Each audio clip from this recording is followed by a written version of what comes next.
सियावर रामचंद्र की जय. सुग्रीवाच्या विषयीचा असलेला लक्ष्मणाचा राग कमी झालाय. सुग्रीवाने आपण राज्याभिषेकाच्या आधीच अनेक दूतांना देशोदेशीच्या वीरांना बोलायला पाठवलं होतं हे सांगितलंय.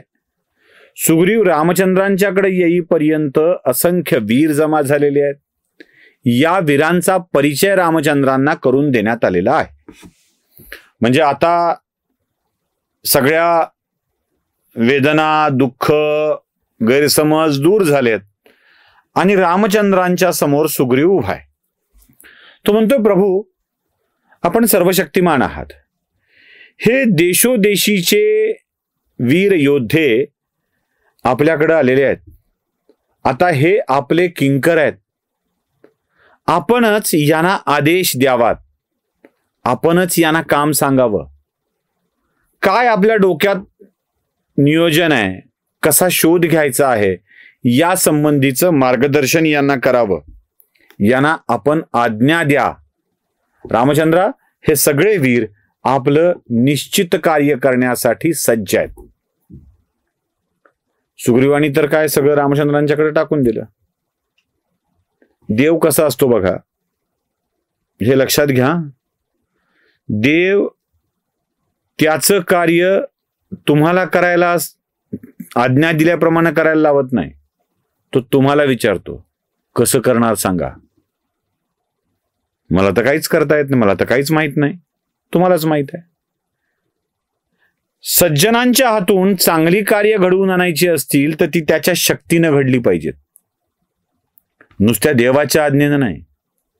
सत्कर्म देवाच्या आज्ञेनं करणार असाल तर ते देवाचं झालं. तुम्ही तुमच्या वृत्तीनं काय करताय? रामचंद्रांना जेव्हा सुग्रीवानं सांगितलं, हे तुमचे दास, हे तुमचे किंकर, तुमच्या आज्ञेबाहेर नाहीत, तुम्ही त्यांना काम सांगा, तेव्हा रामचंद्रांनी खूप छान सांगितलं. ते म्हणाले, सुग्रीवा, खर तर सीतेचा शोध घेण्याची जबाबदारी ही जितकी माझी आहे तितकी तुझी आहे. आणि या परिसरापासून मी अनभिज्ञ आहे.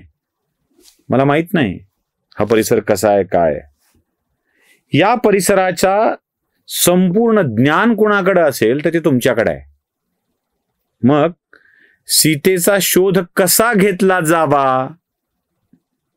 हे तुम्ही ठरवलं पाहिजे. कसा घेता येऊ शकेल हे तुम्ही ठरवलं पाहिजे. कारण सीता जाताना कुठल्या दिशेनं आली, कुठल्या दिशेला गेला तो रथ, हे सगळं तुम्ही बघितलेलं आहे.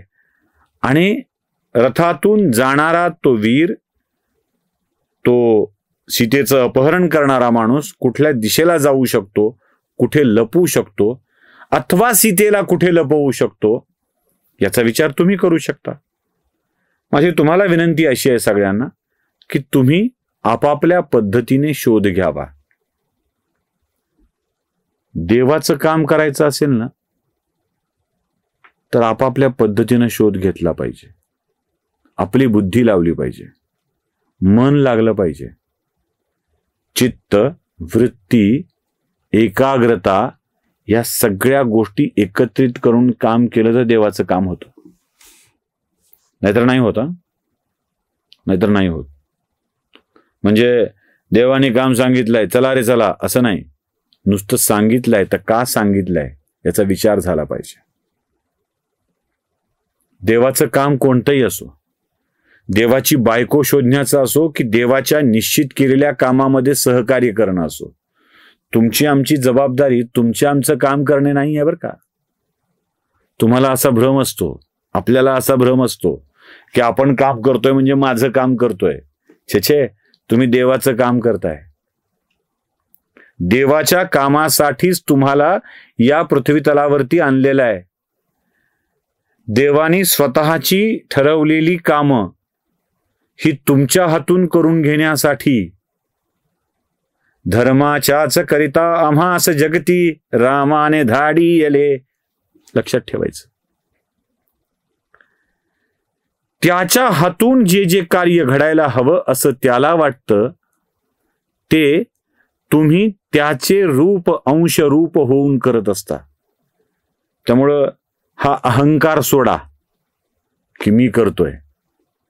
नंबर 2, देवाचं कार्य करताय तेव्हा मन लावून करा, कारण करून तो घेतोय. देवाची पूजा करताना जो भाव मनात असतो ना, तो असला पाहिजे. आणि सगळ्यात मोठी गोष्ट, इदन्न मम हा भाव असला पाहिजे.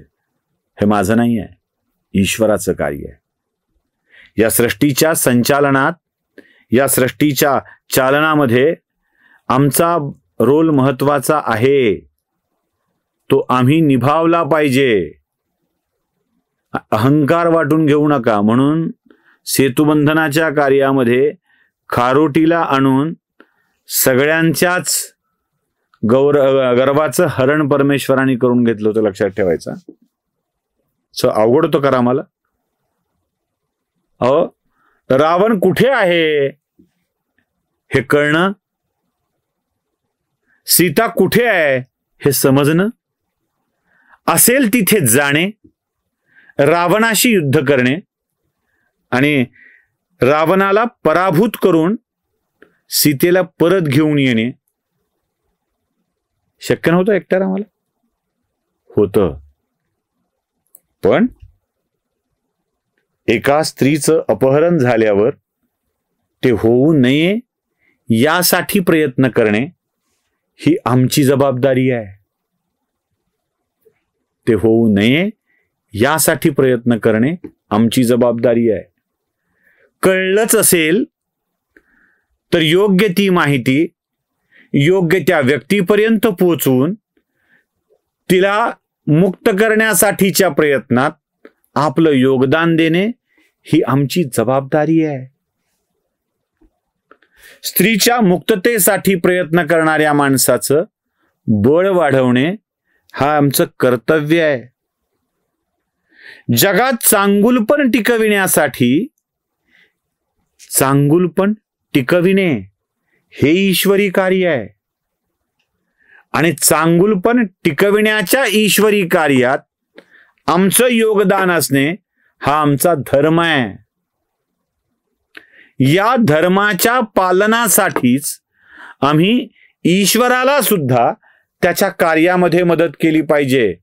म्हणून रामचंद्र सांगतायत, सुग्रीवा, खरं तर या सगळ्या सृष्टीची अधिक माहिती असलेले तुमचे हे योद्धे आहेत, तेव्हा त्यांनीच आणि तुम्ही दोघांनी मिळून ठरवावं सीतेची शोध मोहीम कशी राबवायची ते. आणि हीच मोहीम राबविण्यासाठी आता सुग्रीव आपल्या योजना सांगतोय. सुग्रीवाची योजना इतकी भन्नाट आहे, त्याचं भूगोलाचं ज्ञान इतकं मोठं आहे. ते सगळं बघूया पुढच्या भागामध्ये. सियावर रामचंद्र की जय.